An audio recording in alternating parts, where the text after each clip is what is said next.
Mount Everest 30 times, ladies and gentlemen, 30 times.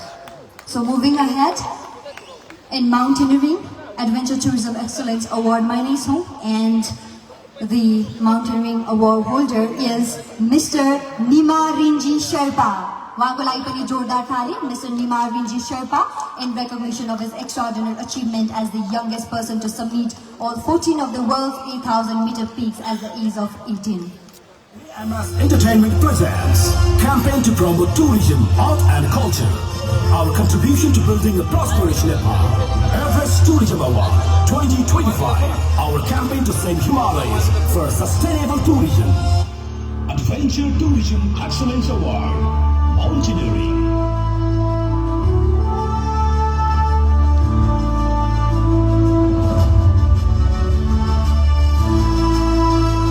Thank you so much. So moving ahead, we are still at the Mountaineering Adventure Tourism Excellence Award, and the next awardee is Mr. Sanu Sherpa. MS Entertainment presents campaign to promote tourism, art and culture. Our contribution to building a prosperous Nepal. Everest Tourism Award 2025. Our campaign to save Himalayas for sustainable tourism. Adventure Tourism Excellence Award. Mountaineering.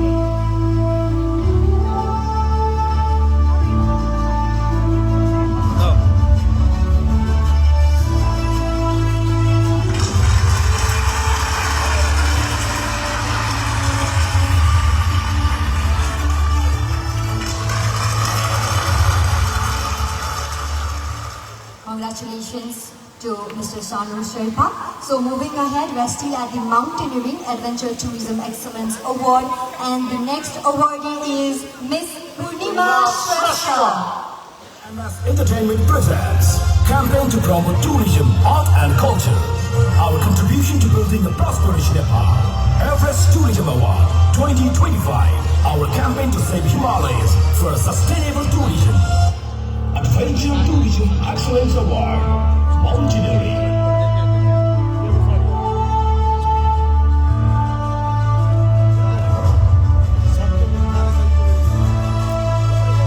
It recognizes you all for historic achievement as the first person to summit Sagarmatha 3 times in a single climbing session, ladies and gentlemen.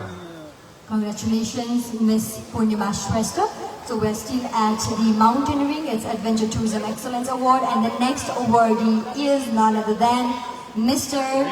Mingma Gyaljen Sherpa. उहाँको लागि पनि जोरदार ताली. Presents campaign to promote tourism, art and culture. Our contribution to building a prosperous Nepal. Everest Tourism Award 2025. Our campaign to save Himalayas for sustainable tourism. Adventure Tourism Excellence Award. Mountaineering.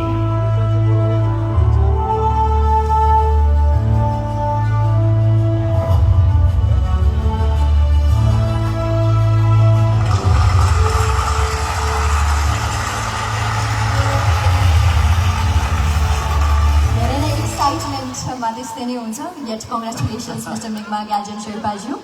Yes, and I think you only got the mountain turn.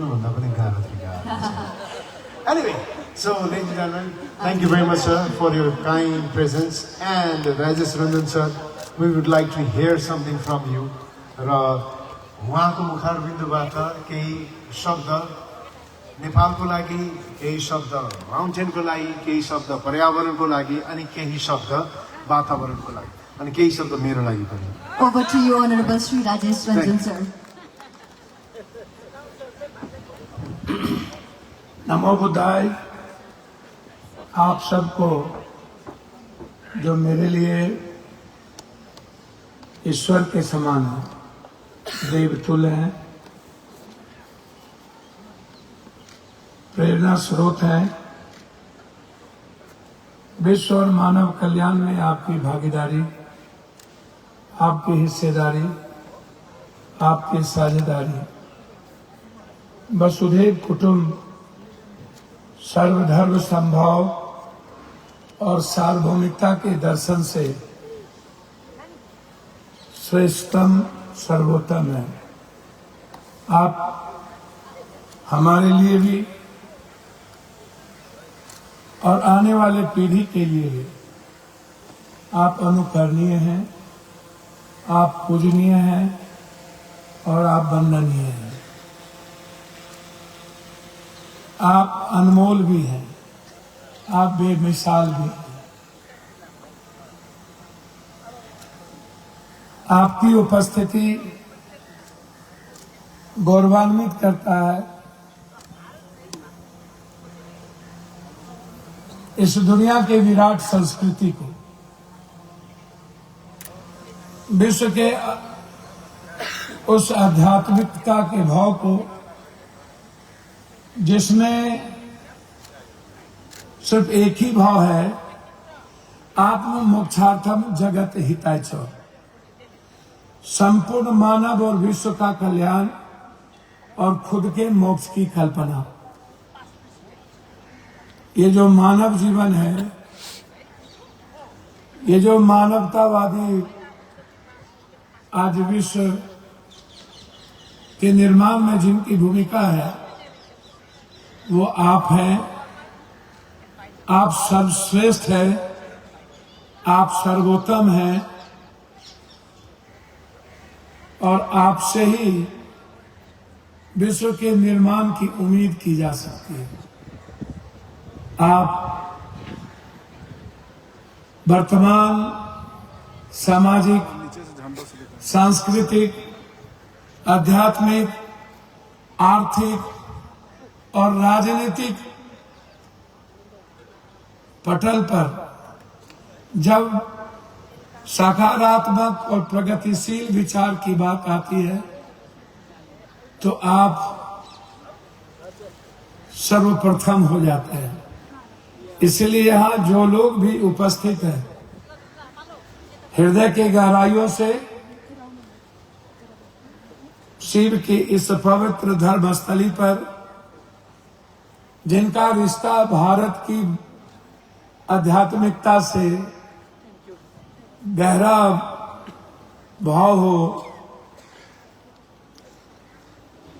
जिस आध्यात्मिक कर्मशील गुरु ऋषि इष्ट के रूप में राम और सीता की इस पवित्र धरती जानकी के स्थल को और पूरी दुनिया में जिन्होंने अपो दीपो भव संगच्छध्वम समबद्धध्वम समवो मनान से जानता हूं, देवा भाग्यम यथा पूर्वे संजानना उपासते, जिसने एक विराट भाव दिया संपूर्ण विश्व में एक परिवार का, एक दर्शन का। शिव भी यहीं, बुद्ध भी यहीं, जिन्होंने संपूर्ण विश्व के कल्याण के लिए एक उत्कृष्ट विचार दिए। उस नेपाल की धरती पर भारत के 140 करोड़ लोगों की वो आध्यात्मिक, सांस्कृतिक और ऐतिहासिक अतिथि देवो भव, एक ऐसा भाव जिनका हर कदम मानवीय संघर्ष के लिए जाना जाता हो। ऐतिहासिक कर्म भूमि,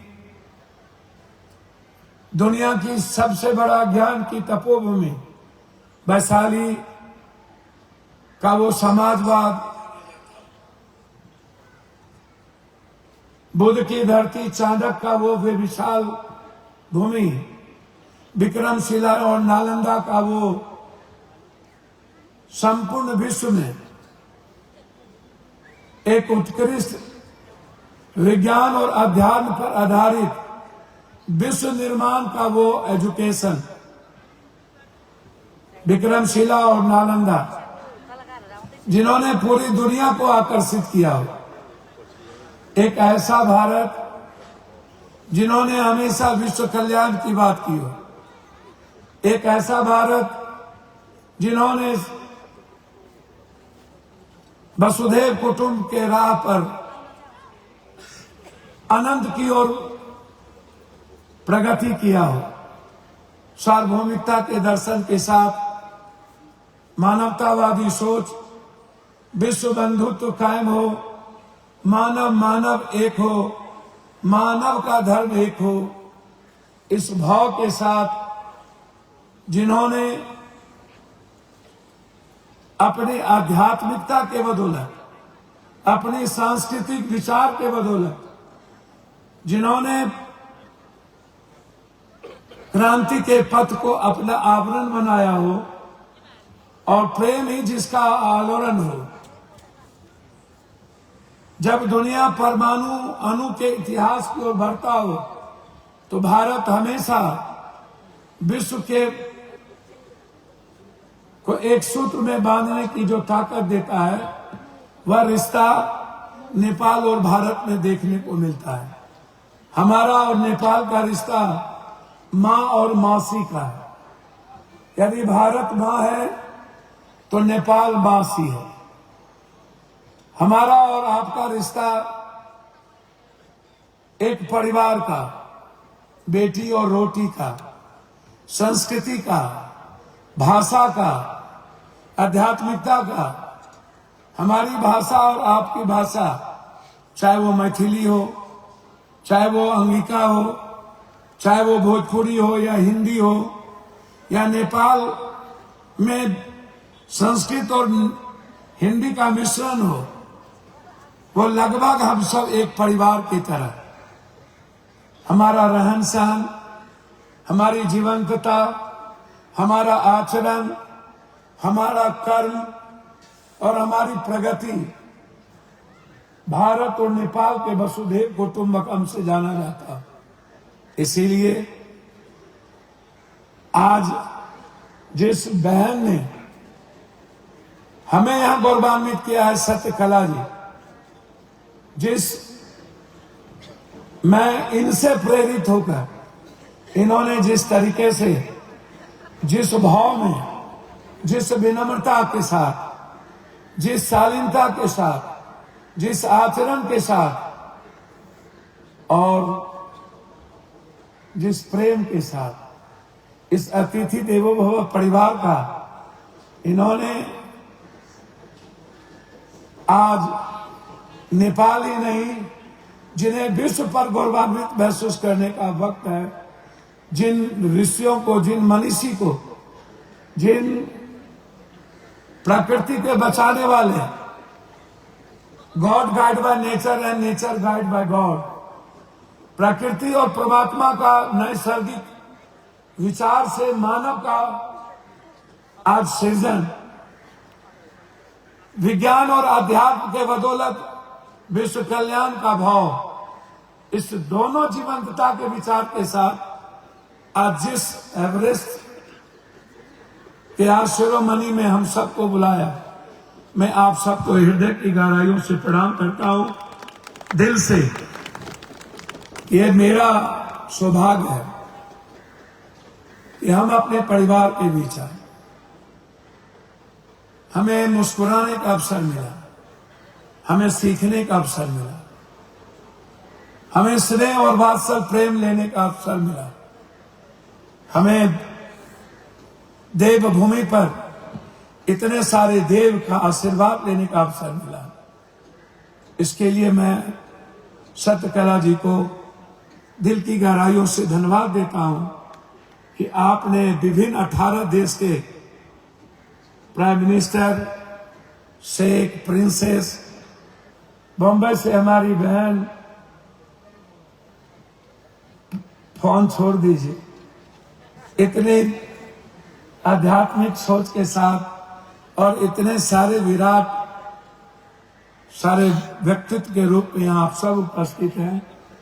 ढेर सारी नए साल की शुभकामना, मकर संक्रांति की मुबारकबाद, लोहड़ी और कई भाव में नेपाल का जो रिश्ता है उसकी मुबारकबाद के साथ मैं दो बात कहना चाहूंगा।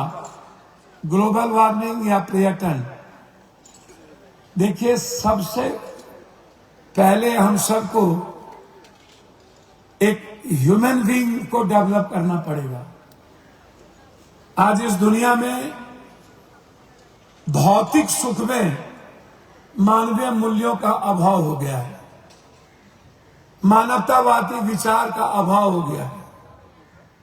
हम अर्थ युग में आ गए हैं, हम प्रकृति से प्रेम करना छोड़ दिए हैं। हम नेचर, जो जीवन के लिए, मानवीय मूल्यों के लिए परमात्मा जिस सृष्टि को बनाया है उसमें जीव को सर्वश्रेष्ठ माना, और नेचर को उन्होंने खूबसूरत तरीके से मानव जीवन की संस्कृति और चेरेविता पूरी दुनिया, विश्व को एक विराट परमात्मा का परिवार बनाने में प्रकृति का जो रोल है वह रोल मानव से ऊपर है। और मानव का जो भूमिका है, उनका जो दायित्व है, उनका जो कर्तव्य है, वह सर्वश्रेष्ठ है। दुनिया में जिस किसी ने, डेस्टिनी ने हम सबको सर्वश्रेष्ठ बनाया है वो है मनुष्य। मनुष्य से बड़ा सर्वश्रेष्ठ इस दुनिया में कुछ भी नहीं है। मनुष्य है तो भगवान का अस्तित्व है, और मनुष्य नहीं है तो भगवान के अस्तित्व को हम महसूस नहीं कर सकते हैं। इसलिए मनुष्य का रेस्पेक्ट मस्ट बी इंपॉर्टेंट। मनुष्य फर्स्ट। मनुष्य के रेस्पेक्ट के बगैर इस दुनिया में आप किसी भी चीजों की संरचना नहीं कर सकते। और मनुष्य को एक बुद्ध के तरह होना पड़ेगा, एक कबीर के तरह, नेल्सन मंडेला के तरह, जेम्स के तरह। एक ऐसा मनुष्य की आवश्यकता है जिसमें विज्ञान और अध्यात्म का नैसर्गिक भाव हो, जो कंप्लीट ह्यूमैनिटी के लिए जाना जाता हो। आज सब कुछ का आविष्कार हो रहा है, मानव का आविष्कार नहीं हो पा रहा है। हम चाहेंगे जितने विराट यूथ यहाँ हैं, जिन पर पूरी दुनिया की उम्मीदें हैं, जिन पर पूरी दुनिया का विश्वास है, जो मेरी छोटी बेटियां यहाँ हैं, जो मेरे छोटे बच्चे यहाँ आए हैं, उन्हें विश्व आपको देख रहा है। एक नए थॉट के साथ, न्यू ह्यूमनिज्म के साथ, न्यू विज्ञान और न्यू स्पिरिचुअलिज्म के साथ आपसे उम्मीद कर रहा है। यदि ये जो ग्लोबल वार्मिंग है, या जिस पर्यटन की बात हम सब कर रहे हैं, ये कंप्लीट रूप से संपूर्ण मानव सभ्यता की संरचनाओं को बचाने के लिए, और इसमें हमें एक नए सृजन के साथ हमें खूबसूरत इंसान का निर्माण, खूबसूरत इंसान का जन्म, खूबसूरत इंसान का व्यक्तित्व, एक ऐसा एजुकेशन, एक ऐसी शिक्षा व्यवस्था जो कंप्लीट ह्यूमैनिटी पर हो, कंप्लीट स्पिरिचुअलिज्म पर हो, कंप्लीट नैतिक मूल्यों पर हो, कंप्लीट नव मानवतावादी सोच पर हो। एजुकेशन सिस्टम का कोलैप्स होना ह्यूमैनिटी को खत्म किया है। जैसे नेपाल में +2 का जो सिस्टम व्यवस्था लाया गया, जिससे हमारे बच्चे जापान और ऑस्ट्रेलिया दुनिया में जाने लगे, हमारा एजुकेशन सिस्टम खत्म हुआ है। हमें इकोलॉजिकल ग्लोबल वार्मिंग के साथ हमें एक एजुकेशन सिस्टम पर ध्यान देना पड़ेगा, और उस एजुकेशन सिस्टम में स्पिरिचुअलिज्म, न्यू ह्यूमनिज्म, न्यू विज्ञान, न्यू साइंस को हमें डेवलप करना पड़ेगा। और उससे एक नूतन व्यक्ति का जन्म, जैसे डॉक्टर अब्दुल कलाम, जैसे जेम्स, जैसे बाबा। आप जब भी कोई देश और दुनिया विकास करता है, उसमें एक खूबसूरत इंसान का जन्म, खूबसूरत व्यक्तित्व का जन्म ही विश्व को आगे बढ़ाता है। इसीलिए मैं आप सबको इस प्रगतिशील विचार के साथ कि हम सब मिलकर विश्व के पर्यावरण को संरक्षण करने के लिए एक साथ मिलकर, एक छोटा प्रयास की आवश्यकता नहीं है। विज्ञान ने आगाह कर दिया है और विज्ञान ने कहा है कि हमें किसी भी समाज की प्रगति के लिए हमें कई तरह के इस समय जो बिल्कुल अनैतिक भौतिक पद्धति को बढ़ाने में हम प्रकृति को हम बिना अनुशासित किए हुए जो खत्म कर रहे हैं उसको हमें समझने की जरूरत है। इसीलिए मैं सिर्फ इतना कहूंगा कि नेपाल और ये हिमालय जो 40% दुनिया को पानी देता है और जिस तरीके से 20 लाख लोग नेपाल आते हैं पर्यटन में और 60,000 करोड़ टन यहाँ पर प्लास्टिक छोड़ के जाते हैं, हमें कई सारी वस्तुओं पर व्यवस्थाओं पर विचार करने की जरूरत है और एक बड़े प्लेटफॉर्म की जरूरत है।